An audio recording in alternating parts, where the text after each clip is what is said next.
Hi guys, in this video I'll show you how to verify email address in Character AI on mobile.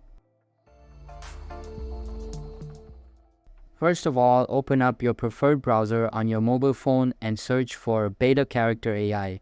After that, click on the very first embed and you will be redirected to the home page of Character AI. Once the website is fully loaded, click on the login option at the top right of your screen. A new pop-up will appear on your screen. Here, click on Legacy Login option and you will be sent to the login page.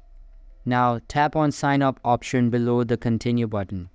After that, enter your email address and create a strong password for your account, or you can also continue with your existing accounts of Facebook and Discord. After entering your email address and password, click on the Continue button. Now, Character AI will send you the verification link on your registered email address. So go to your Gmail inbox and look for the Character AI mail. Once you find the mail, open it and tap on Confirm My Account Embed. So that's all for this video. If this video was helpful, don't forget to subscribe and hit the like button. Thanks.